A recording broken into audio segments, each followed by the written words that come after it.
So, welcome everyone. Thanks so much for joining us today. I'm Rita Garwood. I'm editor-in-chief of Monitor, and I'm excited to be your host for today's Monitor Live event brought to you by Aquis. Today, we'll be diving into something that I think many of you will find genuinely valuable. It's a look at business sentiment among small and medium-sized businesses across the United States. Aquis has surveyed 500 senior decision makers, all of the people who are responsible for purchasing and leasing business equipment. And the findings offer a real window into the mindset of the customers that you have right now. Before we get into that, though, I would like to take a moment to thank our sponsor, Aquis, for making this event possible. Aquis is the global leader in specialist insurance programs for the equipment finance market. Aquis runs more post-activation insurance solutions across the US, UK, and EU combined than any other provider. And as the only independent provider of this product, they work with a panel of insurers, which allows them to structure deals that offer excellent coverage and commercial terms. So we're excited to have an outstanding panel of industry leaders joining us today. You can see them all here. You're going to meet them all in just a moment. And without further ado, I will hand things over to you, Nick. Thank you. Thank you very much, Rita. It's also worth making the point that although we surveyed, we've done the survey for several years now, and as you say, we survey 500 small and medium-sized businesses in the US. But due to events in Iran in February, which is when we do our survey, we've redone some of the questions at a bit of a flurry on the 10th of April. So we managed to get another 350 responses on the 10th of April, so we can see the movement in sentiment between February and April this year, as well as contrasting to the two previous years. But that's enough from me at this early stage. I'd like to hand over to the panel, please. Perhaps we start with Jen to introduce yourselves to the audience. Yeah, sure. Hi, everybody. I'm Jen Bello. I'm the head of marketing and digital at DLL, responsible for our healthcare, technology, and workplace office equipment segments. Thank you, Jen. Sure. And Jeff? Hello. Thank you for inviting me today. Jeff Nicholas. I'm the Chief Risk Officer with Peak Solutions. And last but not least, Rick. I'm Rick Henderson, CEO of Bright Cat Financial. We're part of the Northvale Equipment Finance family of companies. Thank you, Rick. And Lara, I think you're going to be driving things today. If you wouldn't mind bringing up our first slide, please.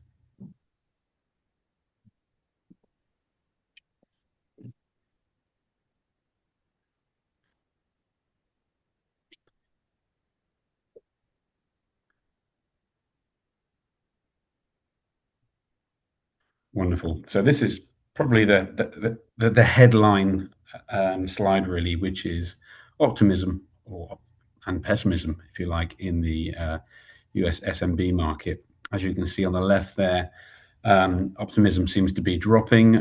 It was flat between 24 and 25, then dropped down in Feb 26, and again further in April 26, where there's been a slight increase in pessimism. And respondents were asked to say whether they are optimistic, pessimistic, or neutral.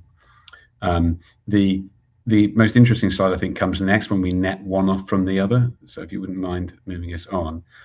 So this is effectively this is a net optimism. So optimistic response take away the pessimistic response, and this is where we get. So the two things I'd like to put to the panel are, firstly, there's been a general drop between February 25 and April 26. You can see it's gone from a net 45 to a net 30 across the US.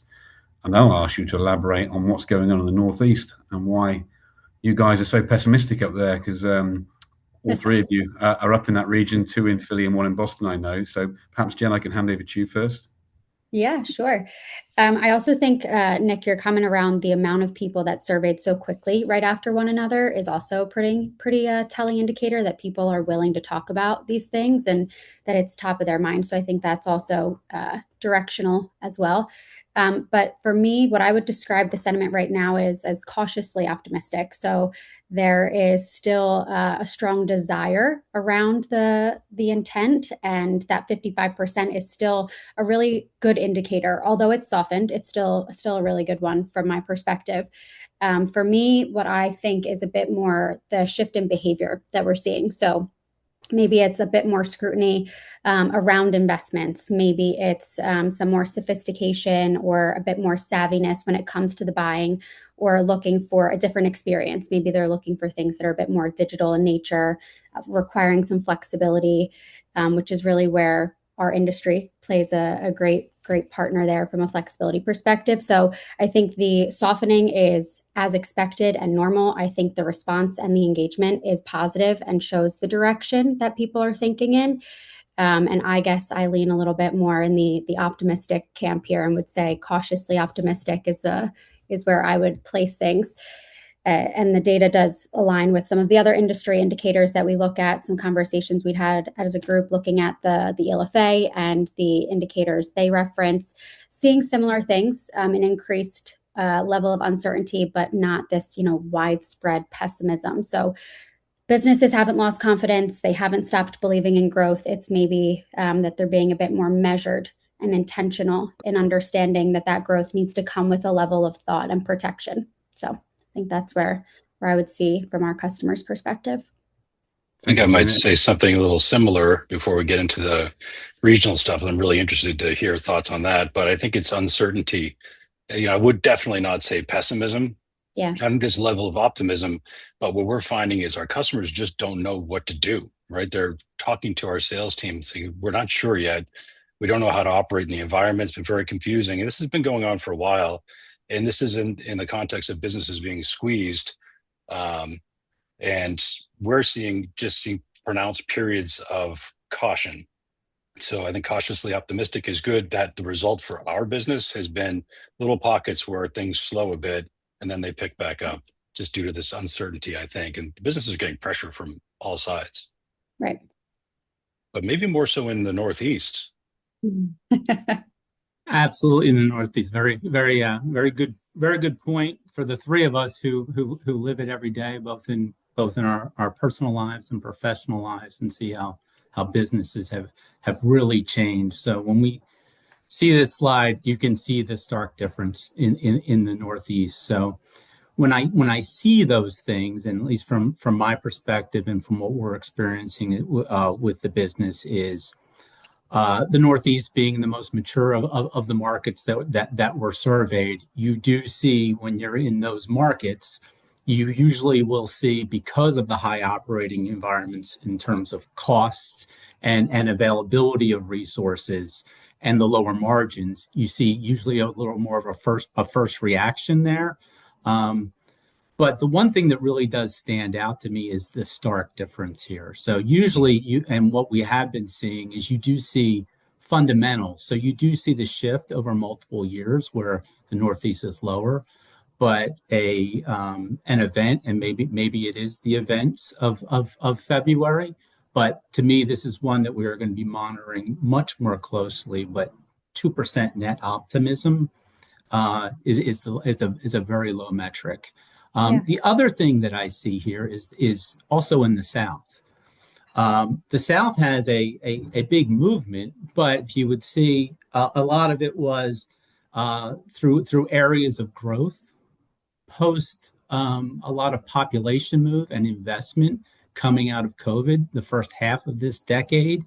You would see those where population and demographic trends are changing, and they're getting those longer term investments, especially with equipment finance investments, which are longer, higher costs, but also longer lived assets that will be part of a growing areas and growing parts of our country. So really what this does is it's kind of a little bit of, to me, a tale of two stories at this point.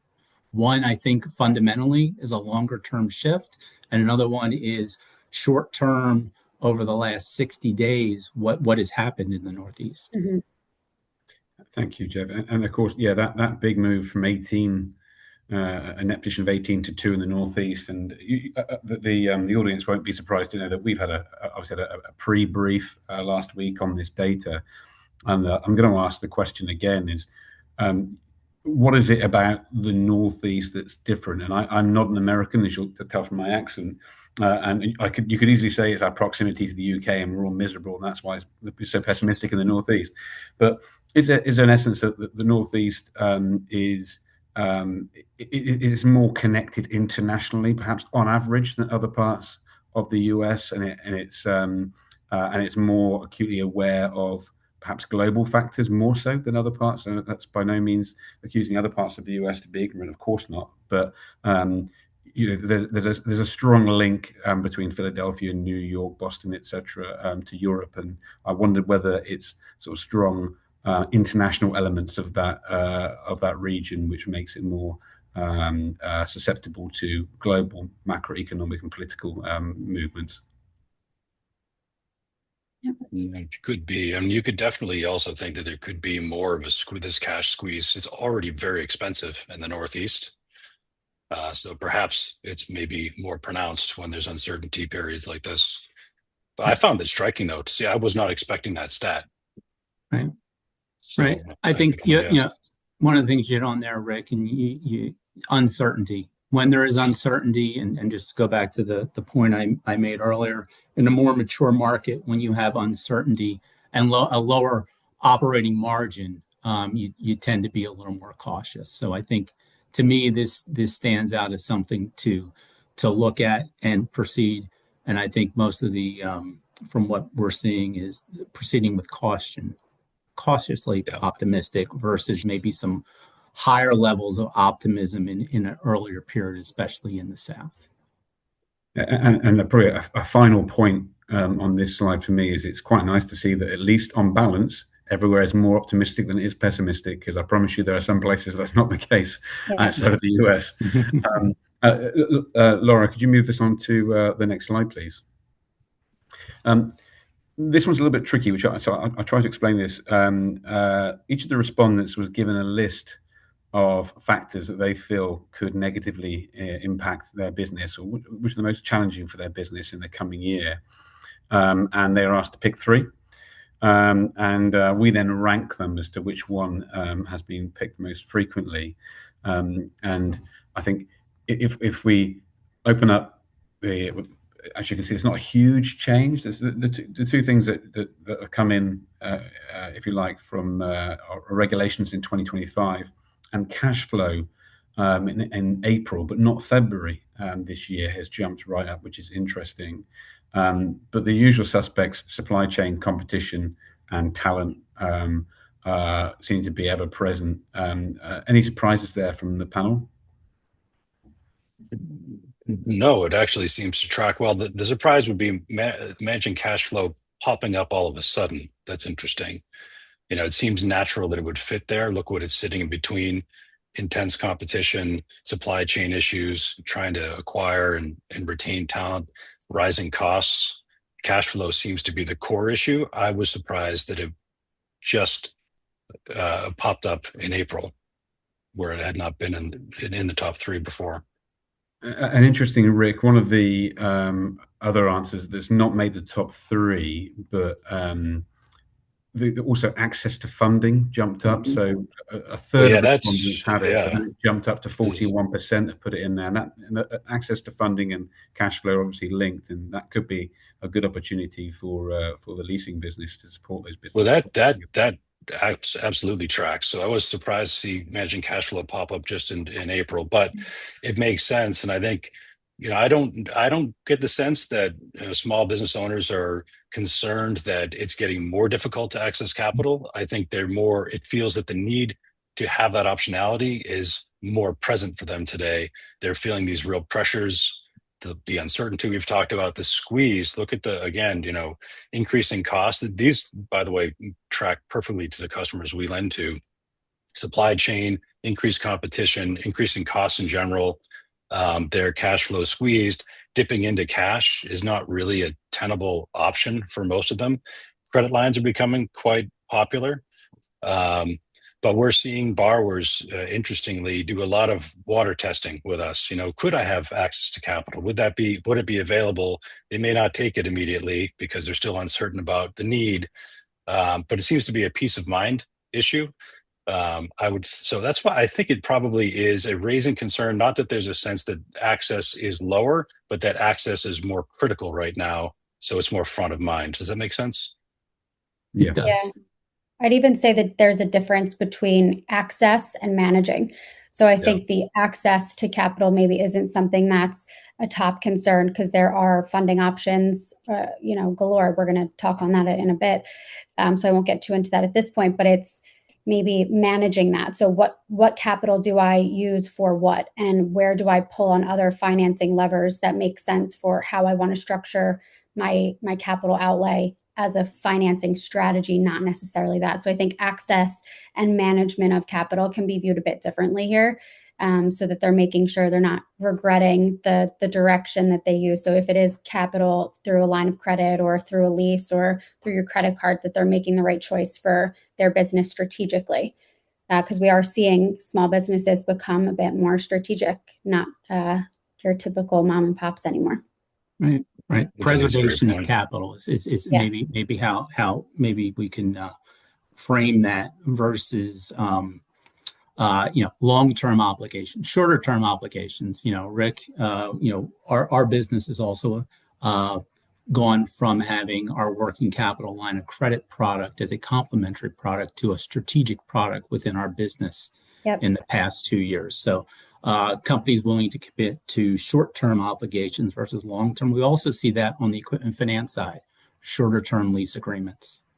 With that optionality, the ability to return, make it based upon bidding for project, not longer-term investments for what you would look at on a 5 or a 7 year plan, planning more in a 1 to 2 year time frame. Yeah, they want to find themselves getting stuck.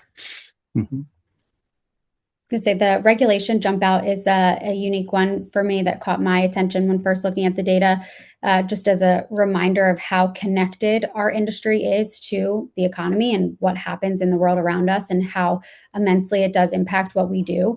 Knowing that there are people that advocate day in and day out in DC for the things that impact small businesses as a huge priority in 2025, given where the decisions were sitting with some regulation there. So seeing that there is not surprising, but it is a reminder of how connected our world is to what actually happens in the economies around us. So, yeah. Thank you. On to topic 3, please, Laura. Okay, so the first thing I have to do as we talk through this is to address the scaling on the left-hand side.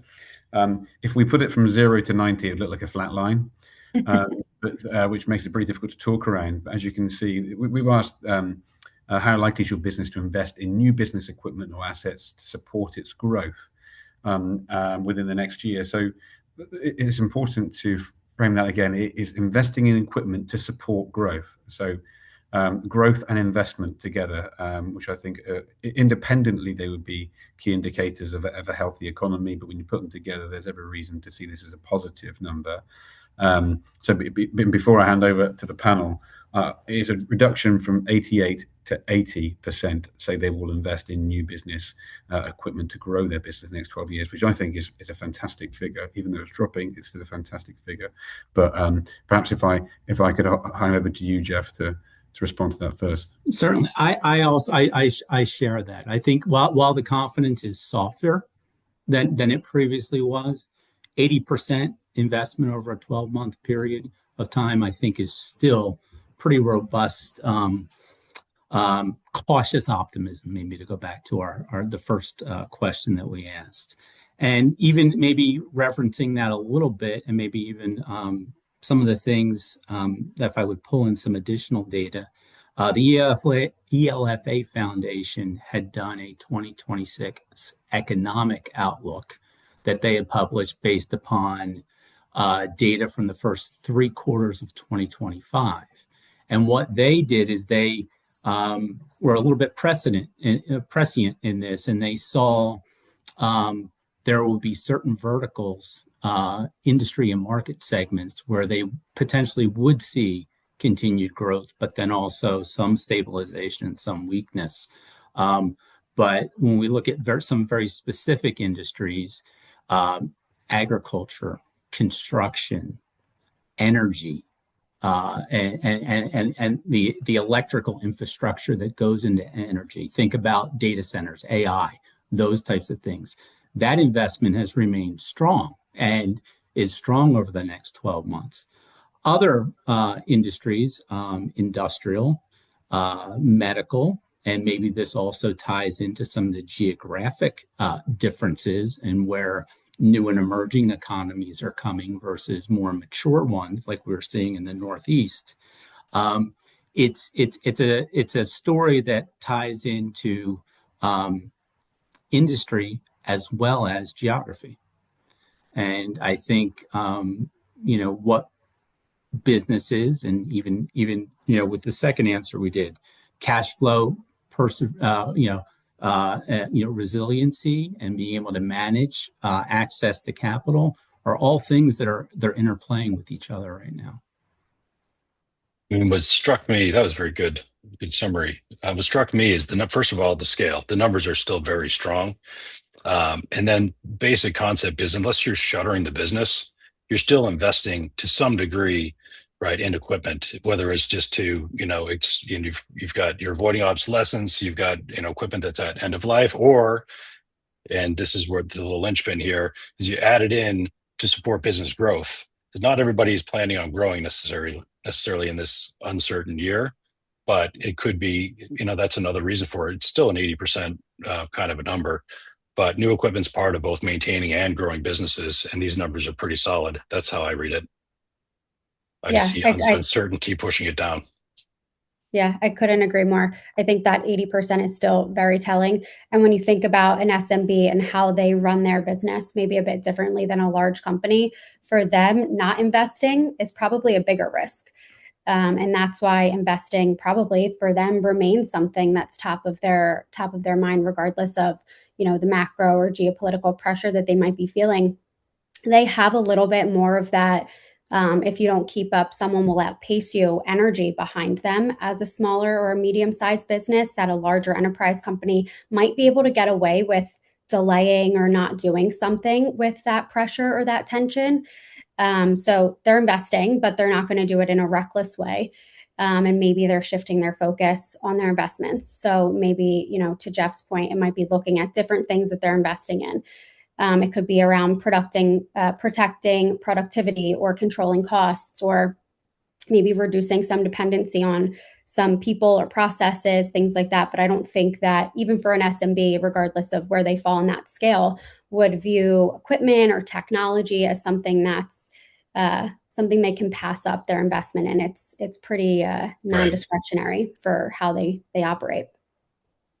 And from my perspective, I think it's real kudos to the US SMB, because there's been a drop between February and April, but if you consider a longer time frame of what's happened in the last 6 years, we've had obviously the pandemic, we've had supply chain issues caused by the Panama Canal, we've had the tariffs, there's a war in Iran. And it seems to be whatever gets thrown at the small businesses in the US, there's a sort of a tenacity to want to grow their business and to want to do well. And I think it's really admirable. And so, yeah, big kudos to US SMBs. On to our next one, please, Laura. Okay, this is an interesting one. So we've asked the contributors to let us know how likely they will be to use various forms of funding to finance their next investment in their business equipment.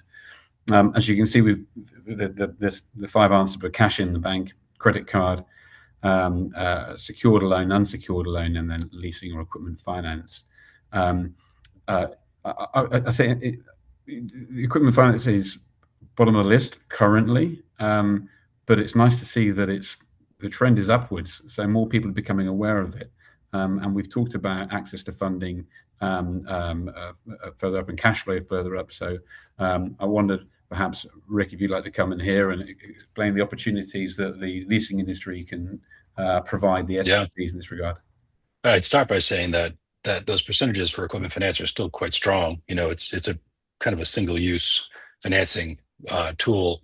But what struck me the most is just how much small business owners are relying on cash and credit cards. What they're doing is choosing what's fast and easy, even if that's not the most capital efficient structure, you might say. They're becoming less tolerant of friction, and I think we're seeing this throughout business lending.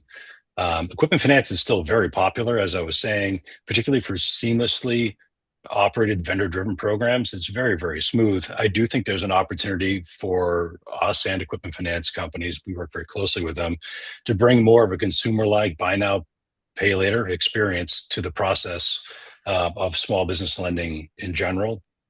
With respect to us at Brightcap in particular, and Jen and Jeff, you may see this in your businesses. We work closely with the North Mill brokers and therefore the vendors who are selling through those brokers. We're seeing a combination approach. So equipment financing for the core equipment that's acquired, but then working capital alongside it for things like installation, training, inventory, marketing, ramp up costs, et cetera. So it's an interesting way that the capital stacks are being built in 2026. And I am absolutely struck by how much is still cash and credit cards. It's got to be that it's the frictionless experience. But Jen, I know you have some thoughts on this. Yeah, I was very similar observations, Rick. I think the convenience over structure piece is loud and clear through these choices.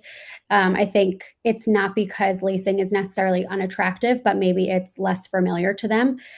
So cash and credit card we use every day as individuals in our consumer life, so it feels safe. And your point around friction is spot on. That's something I think all of us across our whole industry are looking to do is how can we reduce friction? As a marketer, one of the top things we're asked for is training on how to introduce financing, how to teach about leasing.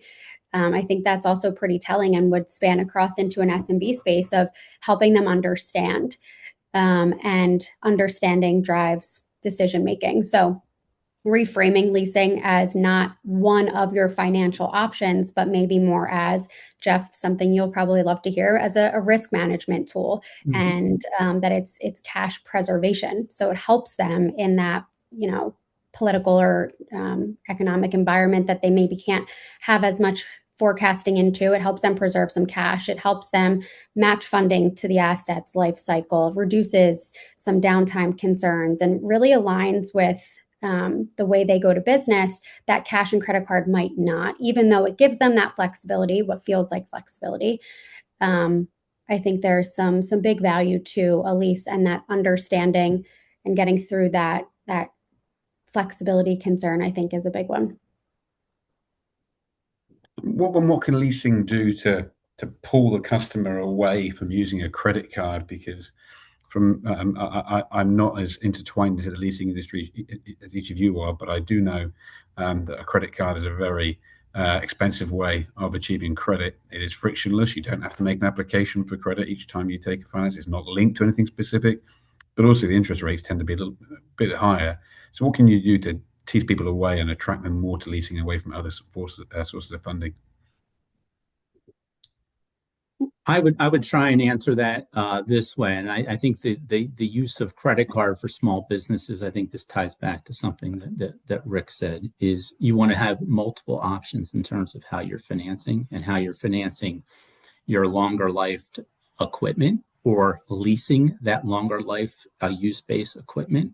That's where leasing and equipment finance can help, utilizing working capital or a line of credits for more shorter term growth needs, or even parts inventory to utilize that. But credit cards should be more,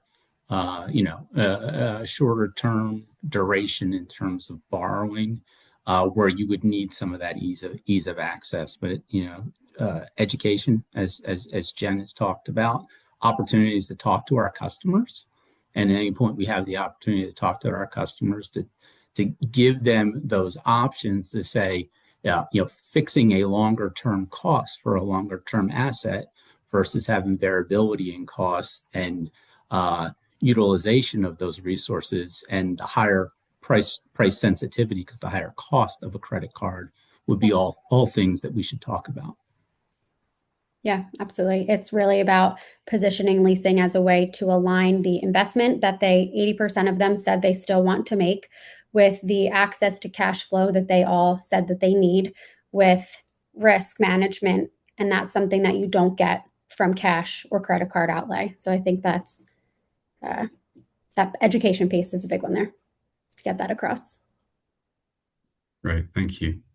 On to our next slide, because it's our fifth and it is our final topic. We'll do some overarching summaries towards the end. So obviously we're in an insurance business. So we wanted to ask the same SMBs. And I will do a little sidebar. Somebody has asked for the definition of an SMB, our definition, and I've forgotten it, to be candid. But there is a full report coming out. It will be available after this. It'll have all the details that qualified. I think it was a 500 employee cutoff, but we'll have the full report coming out shortly. And the full report will have more extensive information in there. This is just an extraction from the larger report. But we've asked the customers, would you pay more for insurance to guarantee your business continuity? That's effectively, would you want to pay more if you could turn around a claim more quickly on the right-hand side there as well. So it was 77.6 and 78.2%. So I guess that we're asking a pretty similar question, which is, would you pay more for coverage if you felt you were going to get a better service? And you could probably apply that same question to any industry, but I wonder what the panel's thoughts were on that. Yeah, I think the equipment we're financing is critical. It's not optional. So I think my mind goes right to some of the healthcare assets that we finance and supporting hospitals and those networks in taking care of people. And the insurance piece helps them with their uptime, which is such a critical piece to how they do their operations, to how they generate revenue, to how they service their customers, whether it be a hospital or anybody else, but how they service that customer. And the insurance really can help drive that uptime. It's also why, from a leasing perspective, the asset expertise really makes a difference. So we aren't just providing financial expertise, but we're providing asset expertise and deeply understanding how it's used, why it's used, and what that insurance process could look like. It's really a core part of the equipment life cycle. It's not necessarily an add-on. It's really a critical piece to operating that asset. Operational certainty is maybe how a way to think about that. It's not so much price sensitivity per se. It's having that resiliency and continuity of your business to be able to continue to operate when businesses face the challenges that are expected and also unexpected that are there. And some of the dependency now, we talked about harder assets or medical assets, but technology and how we utilize technology in our everyday lives, making sure that there's performance uptime of those and having the insurance and the business continuity to be able to maintain that for our customers. It's an interesting point, Jeff, regarding, I think you both made the point, you and Jen, regarding continuity for the customer. For those who don't know, what we specialize in is sort of a post-activation insurance product where we follow up with your customers to make sure they're insured. And that point around continuity and the importance of an asset, we see really clearly in our data. So if you can imagine an X and a Y axis, and across one axis, you've got how important is that asset to the customer. So if your customer digs holes for a living and it's a backhoe loader, then they're more likely to have insured that before they get control of the asset, because they know without it, they won't be able to operate. And on the other axis is value. How expensive is it? What's their exposure? So if you can imagine in the bottom left-hand corner, you've got a photocopier that's not integral to the business's operations, and it may cost $10,000, $20,000. Not many people arrange their own insurance in advance on that asset because they don't see it as that important or that much of a risk to them. If your business is moving earth and you've got a dump truck at $400,000 or $500,000 on the other end of the spectrum, you can be sure that the customer's far more likely to have arranged their own insurance on those assets because they're so critical to the operation of the business. Interestingly, we've got a couple of the stats that I will just read out. That some of these really surprised me. 79% of respondents have made a claim in the last 3 years, which was a lot higher than I expected. And 30% found the claim that was slow to respond or to get resolved. Sorry, 35% of claims resulted in a dispute, which was really surprised me. And a quarter didn't feel like they're getting a very good service. So, and of course, these respondents are using all sorts of different insurance companies across the US, of which there are hundreds, if not thousands. So, it's important to keep that in mind. And I know that those businesses that are more focused on the market tend to have understand the sensitivity of your customers' downtime when they haven't got the assets. So that's really important to deal with somebody. Jen, I wonder if you could provide a response in terms of your own business's approach to insurance and what it is that's most important to DLL. Yeah, I think for us, it's really about making sure that I think I mentioned this a little bit, but to go into more detail, it's more about it being part of the equipment life cycle. So we're insuring the asset over its usable life. So making sure that they have that critical asset operating, that they're protecting their cash flow in that way, because that asset is generating revenue for them in some way, shape, or form. And that when it does go wrong, things go wrong here and there, but that we're making sure that we're enabling their business to keep moving. So being when we're providing a lease or a finance agreement with a partner, we are an extension of who they are into the market. And that is really important. And we take that with great respect that they're trusting us to be an extension of them. And that does not just include the acquisition of the asset, but its used life. And making sure that we take that really seriously is brought to life through lots of things, insurance and asset knowledge and asset understanding being one of those critical pieces. Thank you. So if we could sort of wrap up and to make the point I made a bit earlier, I think the market should be really encouraged by the results, given all the turmoil in the world at the moment and all the challenges being thrown at these small businesses.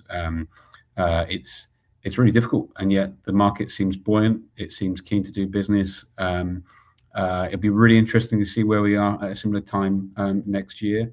But an opportunity for each member of the panel to provide closing remarks, please. Perhaps Rick, you'd like to go first? Sure, I hadn't prepared any, but I do concur. I think this was a great study and really good work, and I really enjoyed working with the panelists. These are some pretty good insights. I think what I've pulled out from that, even more than I had been thinking before, was this idea of creating a frictionless process and bringing that small business lending, the consumer lending experience that people are getting used to, the buy now, pay now experience, to the commercial world is more and more becoming, I think, a necessity. And I think we're all working toward getting faster and easier. I know it's a big focus of ours.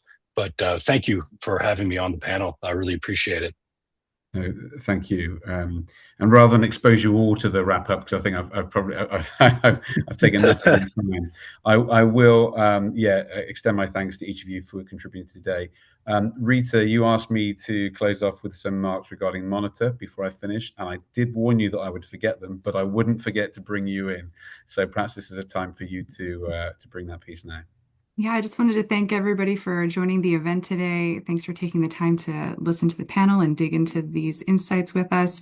There is a survey link that I just put into the chat. If you could take that survey and share your opinions about today's event, that will help us as we plan future events.